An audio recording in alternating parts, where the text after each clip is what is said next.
Guys, ini lagi isu di Natuna guys. Seperti apa yang kita tahu bahawa China pada masa kini ingin sekali menakluki Natuna daripada Indonesia. Tapi bukan mudah untuk China untuk mendapatkan Natuna daripada Indonesia sendiri. Kalau kita tengok pada baru-baru ini viral mengenai bagaimana ketenteraan TNI di Indonesia dalam mempertahankan untuk menjaga Natuna daripada direbut daripada China. Di mana kalau kita tengok pihak TNI ini menjaga kedaulatan Natuna daripada dicerobohi pihak China. Di mana ini telah mencuri perhatian daripada seluruh dunia.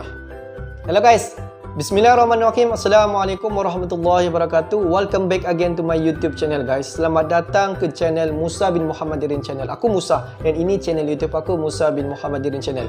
Bagi yang baru saja masuk ke channel YouTube aku ataupun sudah dulu subscribe channel aku dan kembali ke channel aku untuk menonton video di channel aku mengucapkan ribuan terima kasih guys. Tapi yang belum lagi klik button subscribe, please to klik button subscribe. Subscribe just free. Percuma guys, just klik button subscribe. Dan kepada subscriber yang sentiasa menyokong channel aku, yang sentiasa menonton video di channel aku mengucapkan ribuan terima kasih guys. Kamu semua memang awesome, memang terbaik. Hanya Allah Subhanahu Wa Taala saja yang mampu membalas jasa bagus kamu semua guys. Dan aku hanya mampu mendoakan semua di luar sana agar dipermudahkan segala urusan, dibukakan pintu-pintu rezeki, dihidarkan, dijauhkan daripada segala malapetaka dan juga dihidarkan, dijauhkan daripada wabak COVID-19. Amin amin ya rabbal alamin. Guys, seperti biasa hari ini kita akan buat sedikit video reaction di channel Bagi-Bagi, di mana judul video dia adalah viral. Di mana TNI di Indonesia menjaga Natuna telah mencuri perhatian seluruh dunia pada ketika ini. Wow. Di mana kalau kita tengok video ini hanyalah berdurasi dalam 5 minit. Apa-apa pun, jom kita tonton dulu video ini. Seperti biasa di hujung nanti baru kita akan bagi sedikit kupasan mengenai video kita pada hari ini. Sebelum itu guys, aku mengalu-alukan semua subscriber di luar sana agar menyalurkan apa-apa pandangan ataupun apa-apa idea mengenai video kita pada hari ini. Apa-apa pun, jom kita tonton dulu video ini. Di hujung nanti baru kita akan bagi ulasan mengenai video kita pada hari ini. Jom guys.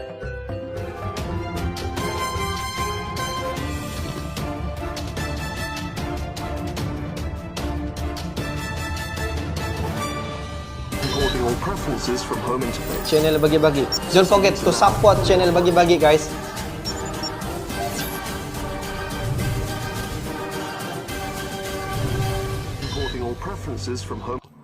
Sahabat Bagi-Bagi, tensi yang terus meningkat di kawasan membuat Indonesia mau tak mau harus siap menghadapi kemungkinan yang bisa saja terjadi. Berbagai upaya sudah dilakukan pemerintah Indonesia untuk memperkuat pertahanan, sebab jika pecah perang, Indonesia khususnya Natuna akan terkena imbasnya. Benar sekali, hal semacam ini wajib diantisipasi oleh Indonesia bos.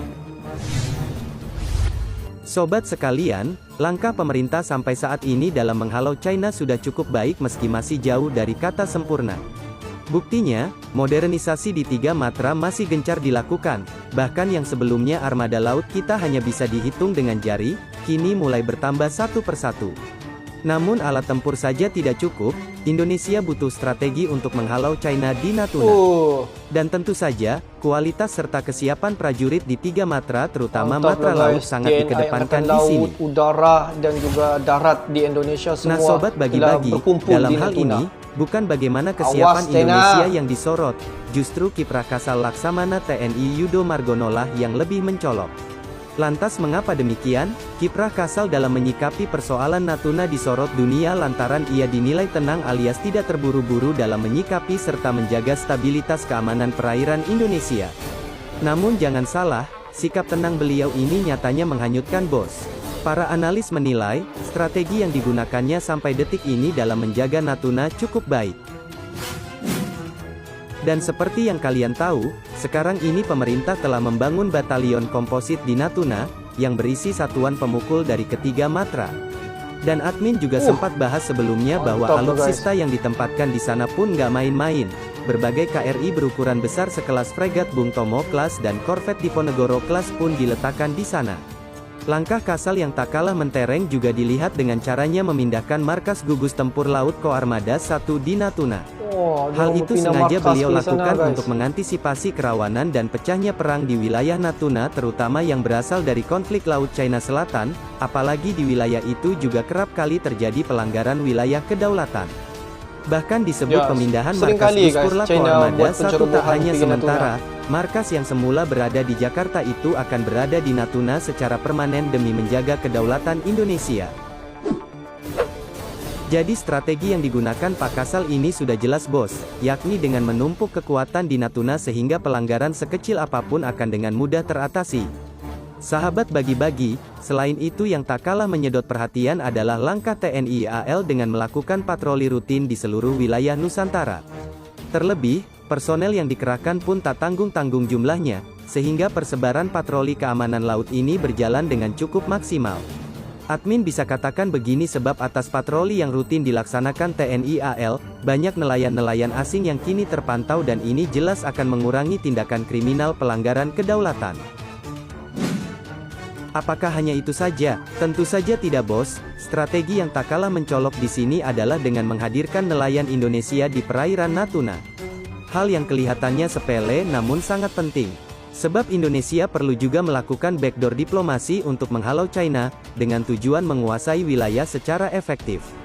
Bagusnya lagi, TNI AL juga menghadirkan armadanya untuk berlatih di Laut China Selatan, dengan begitu tak hanya China yang bisa unjuk taring, tapi Indonesia pun juga dapat melakukan hal yang sama. Dan yang namanya latihan jelas dimaksudkan untuk menyiapkan kesiapan tempur kan? Nah dengan latihan rutin di LCS terkhusus Natuna ini juga bisa menambah kesiapan mental dan perang para prajurit di medan sesungguhnya. Sobat sekalian, itulah strategi dan sikap Kasal yang secara penuh justru menjadi sorotan dunia. Bagaimana menurut kalian sendiri? Apakah strategi tadi sudah cukup? Silahkan tulis pendapat kalian di bawah ya. Jangan lupa berikan like, subscribe dan share sebanyak-banyaknya. Wassalam. Mantap lah guys.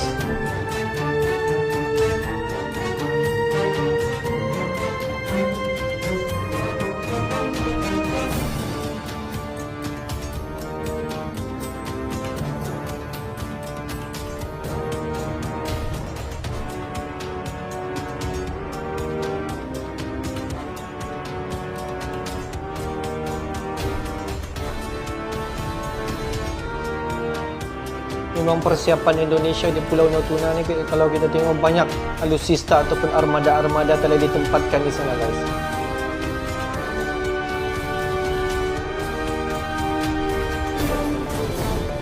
Hanya menunggu kedatangan China. Kalau China berani, guys, kalau kita tengok strategi yang telah dilancarkan oleh TNI di Indonesia dalam menjaga kedaulatan Natuna bukan kaleng-kaleng guys. Kalau kita tengok TNI Angkatan Laut, Darat dan juga Udara di Indonesia telah berkumpul di Natuna. Kalau kita tengok setiap daripada TNI Angkatan Laut, Darat dan juga Udara telah membawa alutsista ataupun armada untuk berkumpul di kawasan Natuna demi menjaga Natuna ni daripada dicerobohi oleh China. Kalau kita tengok ada beberapa batalion tadi yang telah berkampung, telah berpindah markas dia ke Natuna. Kalau kita tengok mereka telah membawa sebilangan alutsista yang berkuasa tinggi untuk menjaga Natuna. Dan kalau kita tengok jika China berani memasuki Natuna dalam keadaan Natuna yang dikawal rapi oleh semua TNI dengan menggunakan alutsista dan juga armada-armada yang terkuat sekali guys, habis bersiap sedialah China. Tapi apa-apa pun aku mendoakan agar Indonesia akan sentiasa aman guys daripada dicerobohi pihak China. Sentiasa mendoakan agar Indonesia terhindar daripada segala peperangan guys. Guys, untuk hari ini itu saja sedikit information daripada Musa Channel. Yang menonton video aku dari mula sampai habis aku mengucapkan ribuan terima kasih guys. Kamu semua memang awesome. Tapi yang belum lagi klik button subscribe, please to click button subscribe guys. Thanks for watching my video. Assalamualaikum warahmatullahi wabarakatuh. See you the next video.